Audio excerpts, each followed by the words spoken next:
দুপুরে খাওয়ার পরে আম্মু নারিকেল কুটতে বসে গেছে, কারণ আজকে আমাদের পিঠা তৈরি হচ্ছে। আর তোমাদের সঙ্গে সবটাই শেয়ার করব যে আজকে আমরা কি পিঠা বানাচ্ছি। তো আজকে আমাদের একটাই নারিকেল নেওয়া হয়েছে, আর এই যে আমাদের চালের গুঁড়া আর একটু পানিতে আটা সিদ্ধ করে নেওয়া হয়েছে, অল্প একটু পাতলা করে, এবং এর মধ্যে আস্তে আস্তে চালের গুঁড়া দেওয়া হবে। আমার আম্মু পিঠার ব্যাটারের মধ্যে ধীরে ধীরে পানি দিয়ে নিচ্ছিল।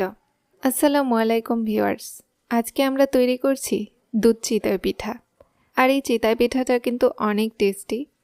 আজকে আমি তোমাদের সঙ্গে পুরোটাই শেয়ার করব যে কি করে আমার মা চিতই পিঠা বানায়। তো আমাদের 10 কেজি আটা কোটা হয়েছিল, সেখান থেকে কিছু আমাদের আটা বেঁচে গিয়েছিল। তো আমি আম্মুকে বললাম যে এবার আমাদের কিন্তু চিতই পিঠাটা খাওয়া হয়নি, দুধ দিয়ে যেটা ভেজানো হয়। তো আম্মু আমার কথা শুনে চিতই পিঠা বানালো।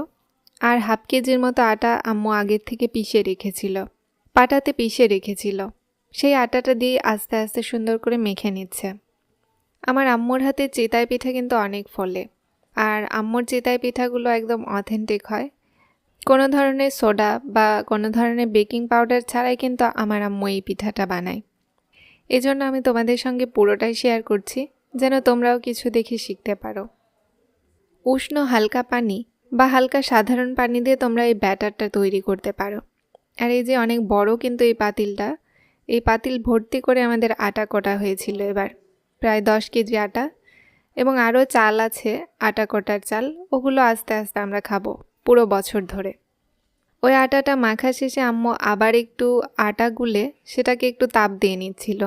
এভাবে তোমরাও কিন্তু আটা গুলে তাপ দিয়ে নিয়ে কুশলি পিঠার জন্য ব্যাটার তৈরি করতে পারো।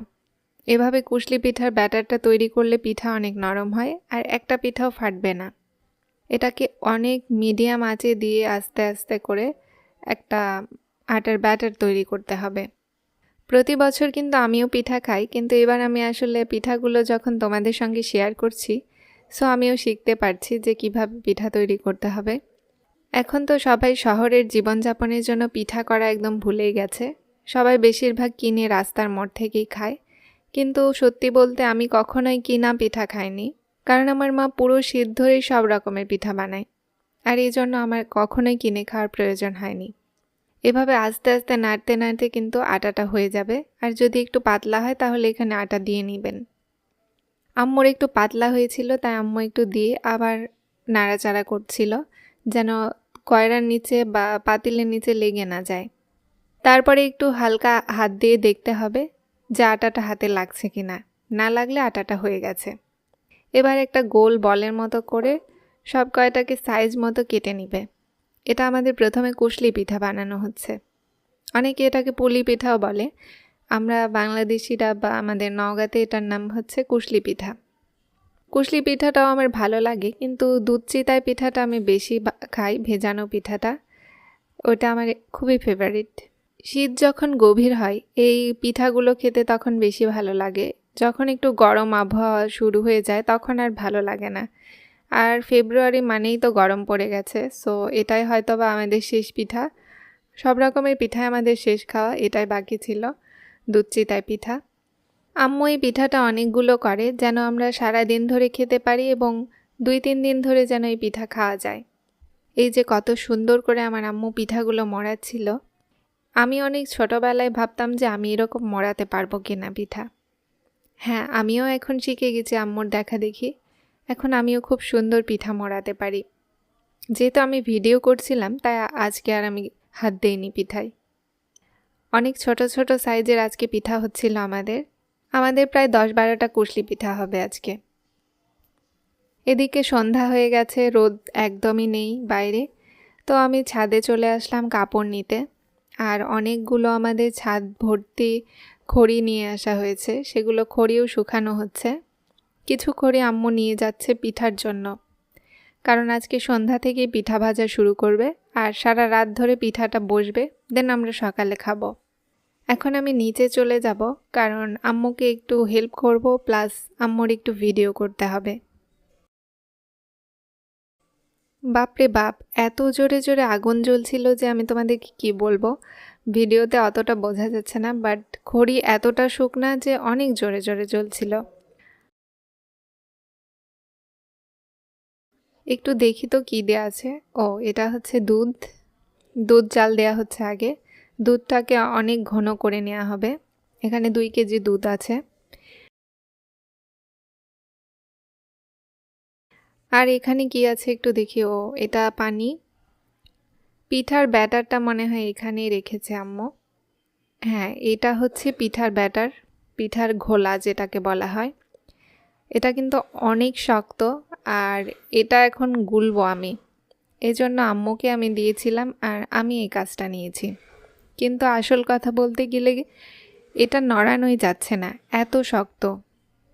যেহেতু একটু পিঠার ব্যাটারটা শক্ত করতে হয় প্রথমে, এবং আস্তে আস্তে পানি দিয়ে এটাকে গুলতে হয়। তাহলে পিঠা যত মোলায়েম হবে ততটাই চিতাই পিঠাটা অনেক ফুলকো হবে। তাই অনেক ঘুরতে হবে এই পিঠাটা।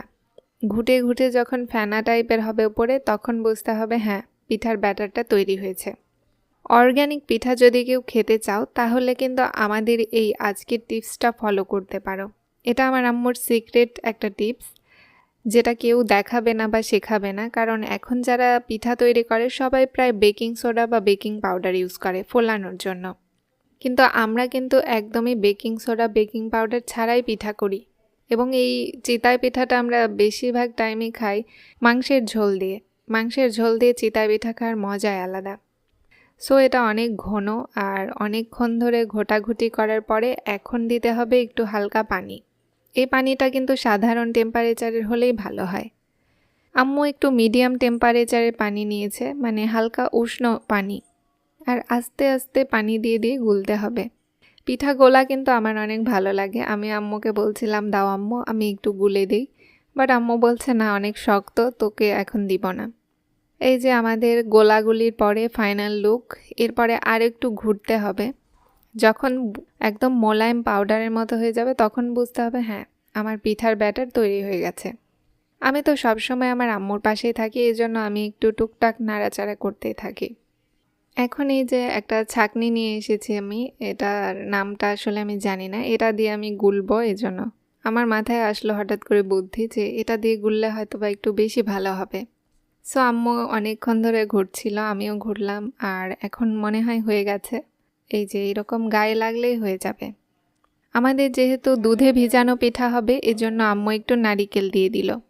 নারিকেল দিলে এটা যখন দাঁতে পড়বে খচখচ করে, তখন অনেক সুন্দর লাগবে খেতে।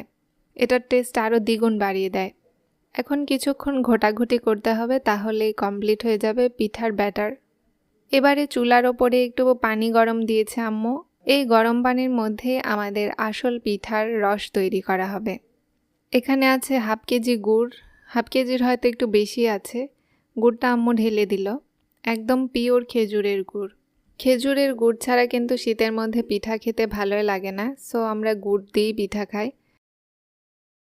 এখন এই ব্যাটারের মধ্যে দিয়ে দিতে হবে তেজপাতা, একটা সাদা এলাচ, আর কিছু দারচিনি। দারচিনি খুব অল্প পরিমাণে, আর সাদা এলাচ 2টো দিলেই এনাফ। এই অবস্থায় চুলার আঁচটা একটু মিডিয়াম রাখাই ভালো। আমার আম্মু 2টা এলাচ দিয়েছে আর 2টা দারচিনি। দারচিনি আপনারা পরিমাণ মতো নেবেন। এবং এটার সাথে দেয়া হলো বাদাম বাটা। বাদাম বাটা দিলে পিঠা থেকে একটা ঘিয়ের মতো সেন্ট আসে। এটা কাঠবাদাম বাটা। আপনারা কেউ দিলে দিতে পারেন, না দিলেও স্কিপ করতে পারেন। এবার এটাকে ভালো করে নাড়াচাড়া করতে হবে যতক্ষণ না গুড়টা গলে যায়। আমাদের এই পিঠাটা কিন্তু অনেকগুলো করা হবে, এক পাতিল।